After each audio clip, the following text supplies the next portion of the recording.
皆さん、こんにちは。竹槍と申します。今日はですね、私は日本のDX チャレンジということで、日本とインドの連携が重要だということをお話ししたいと思うんですが、いつもはですね、私はインドの IT 産業が非常にすごい状況になっていて、今日の話もですね、劇的にこのパンデミックの中にですね、アダプトしているという、インドの IT 産業の凄さというのを感じたわけですけ I'm ども。 sorry, I was on the wrong channel. So I've always been talking about the Japan's DX challenge and the digital collaboration with India and how important that is. And today I'd like to tell you how important this is. So last year, this is a report issued by a Swiss business school. And this is the ranking of the digital competitiveness globally. Japan, out of 63 countries, it was 27th. Compared against a year ago, we were dropped by 4 ranks. And actually, top ranking countries are the US, Singapore, and also Scandinavian countries. And Hong Kong, Korea is in this. Still, Japan is 27th. And of course, Japan has a lot of strength and weakness. And this chart below is indicating that. For instance, in case of the Japanese education, the pupil-teacher ratio is #1 in the world. And also the mobile broadband subscriber number is #1. On the other hand, there is some weakness. One is the foreign highly skilled personnel. Japanese companies are not good at accepting foreigners with skills. And also digital technological skills is 62nd out of 63 countries. And also the future readiness, use of big data and analytics, 63rd. Well, actually, this is the bottom out of 63 countries. So this is about the analysis of various different data, but also using the questionnaire taken from the Japanese top management. So this is reflecting the sense of crisis of the Japanese top management. And also, this is a report issued by a Swiss business school. But for instance, the Japanese METI has set a report on the 2025 digital cliff. And behind here, there's the fact that in Japan, a lot of the legacy systems are continually under operation. More than about 60% of the systems are operating for more than 21 years. And the system is becoming very complicated and it's black box. And those people who developed are already retiring. So the operation is taking a lot of cost as well. And also utilizing data is not possible nowadays. Furthermore, cybersecurity issue is becoming a big hot issue. So the Ministry of Economy and Trade is saying that unless those systems will be upgraded by 2025, Japan could suffer from a big economic loss. And this is something that Japanese companies would really have to think about. Actually, those companies that participate in today's session may not have such problem, but when you look at the overall Japan, there are a lot of companies that's facing such issues. Now, in order to address such issues, you have to have people.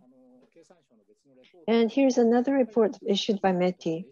So the IT and digital personnel is short, obviously. And here, according to this, by 2030, Japan will be short of 450,000 people of IT people. And in the worst case scenario, it could be 790,000 people short. So in Japan, we are advanced in many ways, but especially in the DX digital transformation areas, we have a lot of problems and challenges. On the other hand, under this COVID-19, Japan has been changing. And for instance, with digital, a lot of companies are doing the work from home. Of course, IT companies are shifting to working from home. And also the seal or the stamp system that's unique to Japan is getting replaced by e-signature much more. And that is going to be accelerated further. And now the Japanese government is going to launch digital agency this September. So it's a positive movement, actually. I myself has been thinking that collaboration with India is going to be really a key. And in fact, in the past few years, the governmental collaboration has been happening, especially between Japan and India. Digital partnership agreement was concluded. And also in Bangalore, there is a Japan-India Startup Hub was set up. And also last year, Japan-India Cybersecurity Pact was concluded. So the governmental level collaborations are deepening. On the other hand, as you heard today, India's IT industry is achieving good growth despite the pandemic. So it is true, it's achieving good growth, like you see here. According to my understanding, in the past 2 decades, India's GDP grew 6 times, but the IT industry grew 24 times. In terms of GDP, it's still about the half of Japan's. But when it comes to IT industry, more than 4 million people has been hired. So you have much greater number of IT personnel. However, unfortunately, looking at where that comes from, it's all for business for US or UK. So Japan is included in the 2% rest of the world. So collaboration between Japan and India has not progressed and we must acknowledge that. And actually, the backdrop against that is that in Japan, there are a lot of people from all around the world who live in Japan, but where they come from is predominantly China, Korea, Southeast Asia, and Americans in Japan is more than 57,000, but we only have a little less than 40,000 from India, but 3 million and 4 million people are going.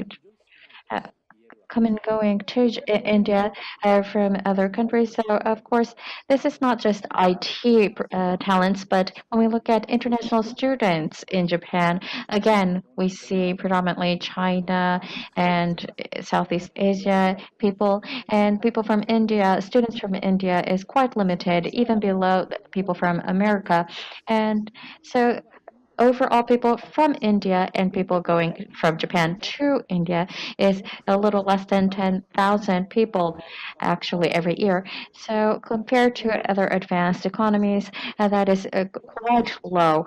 So mutual understanding is still quite lacking between the two countries.